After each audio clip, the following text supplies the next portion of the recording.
রামনগরের আনন্দময়ী উচ্চ মাধ্যমিক বিদ্যালয়ে কৃতি ছাত্রছাত্রী সংবর্ধনা ও পুরস্কার বিতরণ নবীনবরণ অনুষ্ঠান অনুষ্ঠিত হলো।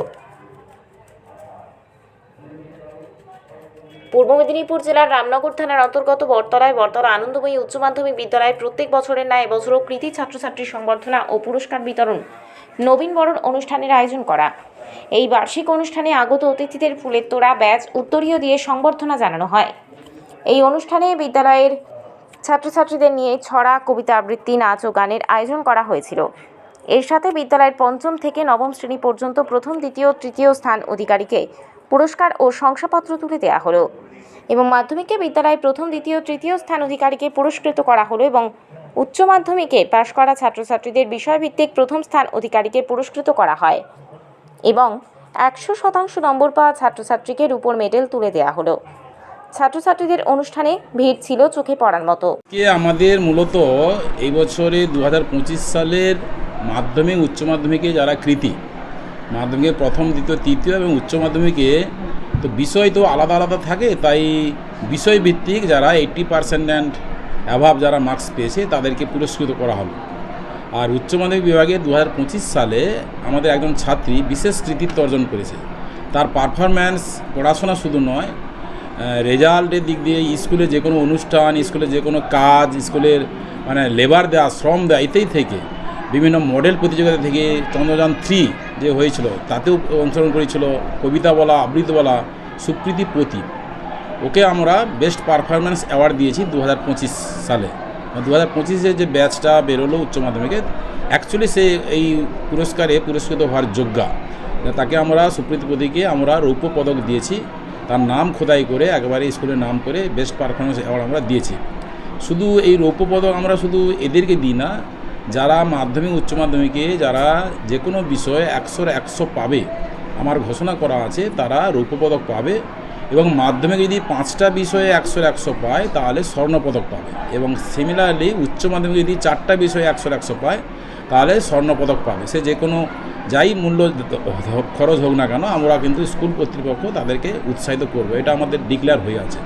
এবং বিগত বছরগুলিতে অনেকেই কিন্তু রৌপ্যপদক পেয়ে তারা এত উৎসাহিত অনুভব করেছে, তারা আগামী উচ্চশিক্ষার ক্ষেত্রে কিন্তু অনেকটা অগ্রণী ভূমিকায় এগিয়ে গেছে এবং তারা খুব উৎসাহিত বোধ করছে এবং এগিয়ে যাচ্ছে জিনিসটা স্কুল থেকে। এই যে অ্যাওয়ার্ড আর আজকে যে পুরস্কারগুলো দেওয়া হলো, পঞ্চম থেকে নবম শ্রেণীতে 2024 শিক্ষাবর্ষে যারা প্রথম, দ্বিতীয়, তৃতীয় হয়েছিল, বর্তমানে তাদের ষষ্ঠ, সপ্তম, অষ্টম, নবম, দশম এই 25 শিক্ষাবর্ষে তারা পড়াশোনা করছে, তাদেরকেও আমরা পুরস্কৃত করলাম, প্রথম, দ্বিতীয়, তৃতীয়কে।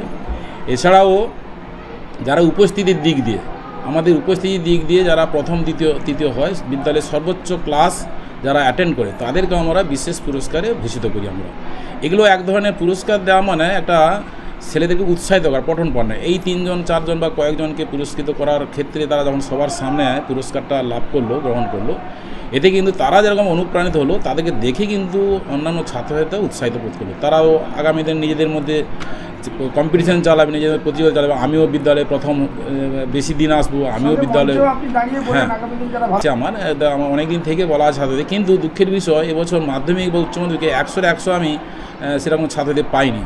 তারপর আমার খরচ করার ইচ্ছা আছে মানসিকভাবে, কিন্তু খরচটা কমে গেল। যাই হোক, এটা ছেলেদেরকে উৎসাহিত করা হচ্ছে। এই ধরনের পুরস্কারে পুরস্কৃত করলে শুধু ছাত্র হতে নয়, আমরা বাস্তবে যারা বিভিন্ন কাজে, বিভিন্ন পেশার সাথে যুক্ত আছে, আমাদেরকে যদি পুরস্কৃত করা হয়, আমাদেরকে যদি প্রশংসিত করা হয়, এডিফাই করা হয় কাজের জন্য, তাদের কাজের একটা গতি বাড়ে, তারা মানসিকতা আরও এগিয়ে যাওয়ার চেষ্টা করে। পুরস্কার সে সাংসারিক জীবনেও যদি আমরা ছেলে মেয়েদের কিংবা বাড়িতে যারা বাবা মা ইত্যাদি যারা পরিবার আত্মীয় স্বজন আছে, পাড়া পড়শি যারা আছে, তাদেরকেও আমরা কিন্তু শুধু বিদ্যালয়ের ক্ষেত্রে এটা সীমাবদ্ধ থাকলে হবে না। আমি পাড়ায় আছি, পাড়ায় হয়তো কোনো একটা ভালো ছেলে জয়েন্ট এন্ট্রান্সে সাফল্যের সাথে কৃতিত্ব অর্জন করেছে কিংবা মেডিকেলে করেছে, তাদেরকেও কিন্তু পাড়াগত দিক দিয়ে আমরা উৎসাহ করে থাকি।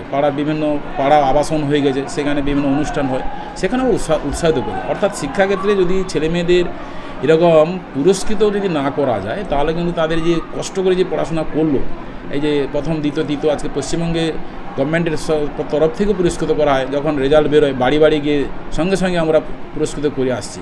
তো এটা আমার দেরি হলো, কিন্তু ডিক্লেয়ার করা ছিল একটা অনুষ্ঠান, সাংস্কৃতিক অনুষ্ঠান। বছর বিভিন্ন অনুষ্ঠানে প্রতিকূলতার পরিস্থিতির জন্য করতে পারিনি, কিন্তু আজকে আমরা এই সাংস্কৃতিক অনুষ্ঠানের মাধ্যমে আজকে আমরা সম্পন্ন করলাম।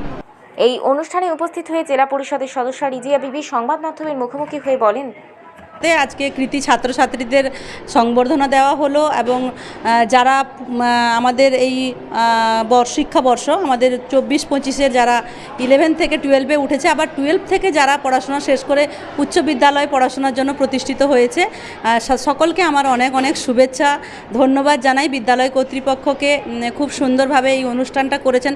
সাংস্কৃতিক অনুষ্ঠানের সাথে সাথে কৃতি ছাত্রছাত্রী যারা বিভিন্ন জায়গায় বিভিন্ন ক্লাসে উচ্চশিক্ষায় শিক্ষিত হওয়ার জন্য বা বিভিন্ন ক্লাসে একটা ভালো জায়গা স্থান করেছে, প্রথম, দ্বিতীয়, তৃতীয়, তাদেরকে পুরস্কার দিয়েছেন। অনেক অনেক ধন্যবাদ জানাই প্রধান শিক্ষক, ধন্যবাদ জানাই ছাত্রছাত্রীকে এবং আমার অনেক শুভেচ্ছা থাকবে। আমরা প্রথমেই বাবা মা আমাদের জন্ম দেয়, তারপরে আমাদের স্কুল প্রতিষ্ঠানে এসে আমাদের শিক্ষক শিক্ষিকার হাত ধরে আমরা অভিভাবককে খুঁজে পাই। সেই জায়গায় আর আমাদেরকে যে শীর্ষস্থানে যাদেরকে পৌঁছে দেন তারা হচ্ছেন শিক্ষক শিক্ষিকা। তো আমাদের ছাত্রছাত্রীদের কাছে একটি বার্তা থাকবে যে নিজের স্বপ্নকে বড় করে দেখতে হবে, কোনো নিজের চিন্তাভাবনাকে ছোট করা যাবে না।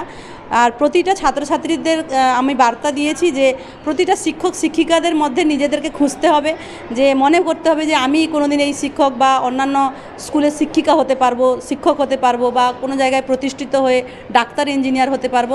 স্বপ্ন যত বড় দেখবে তারা নিশ্চিতভাবে তারা পূরণ করতে পারবে, এটাই বার্তা। আর আমার অনেক অনেক শুভেচ্ছা থাকলো, তাদের আগামী দিন অনেক বড় হোক। আর যারা নতুন নবাগত 11-এ উঠেছে তাদের জন্য স্বপ্ন পূরণের বার্তা। আর অনেক শিক্ষক, অনেক ছাত্রছাত্রী রয়েছে যারা কৃতি ছাত্রছাত্রী, এই স্কুল প্রতিষ্ঠান থেকে তারা অনেক বড় জায়গায় পৌঁছেছেন। অনেক কৃতি ছাত্রছাত্রী আছে যারা এই স্কুল প্রতিষ্ঠান থেকে বড় হয়ে আবার এই স্কুল প্রতিষ্ঠানে কিন্তু শিক্ষকতা করছেন, অন্যান্য কাজে নিয়োগ আছেন। খুব ভালো লাগছে, আমার অনেক অনেক শুভেচ্ছা থাকবে তাদের প্রতি যে আগামী দিন তারা অনেক বড় হোক। এটাই হচ্ছে কি বলবো, নবীনবরণ সত্যি কথাই মানে মহাবিদ্যালয় হয়ে থাকে, কলেজে হয়ে থাকে, কিন্তু স্কুলে হচ্ছে। এটা হচ্ছে বাচ্চাদের মনের মধ্যে একটা আন্দোলন তৈরি করা, বাচ্চাদের মনের মধ্যে একটা উন্মাদ উৎসাহ তৈরি করা। যে আমরা তো কলেজে শুনি যে দাদাদের নবীনবরণ হয়, দিদিদের নবীনবরণ হয়, তো আমাদের নবীনবরণ হয়েছে। খুব ভালো লাগছে যে মাধ্যমিক থেকে তারা 11-12-এ উঠেছে, আবার 11 থেকে তারা 12-এ উঠেছে, বা 12 থেকে তারা যে উচ্চ বিদ্যালয় যাচ্ছে তাদের মধ্যে একটা উন্মাদনা উৎসাহ তৈরি করা। এটা খুব ভালো নতুন প্রয়াস আমাদের এই বিদ্যালয় করেছে। আমি এই বিদ্যালয় কর্তৃপক্ষ সহ আমাদের HM হৃষিকেশ বাবুকে অনেক অনেক ধন্যবাদ জানাচ্ছি যে খুব ভালো উদ্যোগ নিয়েছেন এবং বাচ্চাদেরকে যে উৎসাহ দিয়েছেন এই অনুষ্ঠানের মাধ্যমে, সেটা আমরা সবাই লক্ষ্য করেছি। এই অনুষ্ঠানে বিশিষ্ট অতিথি হিসেবে উপস্থিত ছিলেন জেলা পরিষদের সদস্য রিজিয়া বিবি, উপস্থিত ছিলেন পিছাবনি সার্কেলের উপস্থিত অবর বিদ্যালয় পরিদর্শক প্রমিতা বাসকে সহ অন্যান্য অতিথিবৃন্দ। উপস্থিত ছিলেন বটতলা আনন্দময়ী উচ্চ মাধ্যমিক বিদ্যালয়ের প্রধান শিক্ষক ঋষিকেশ দাস সহ সমস্ত শিক্ষক শিক্ষিকাবৃন্দ ও ছাত্রছাত্রী। রামনগর থেকে নিজস্ব প্রতিনিধির রিপোর্ট, DN আপডেট।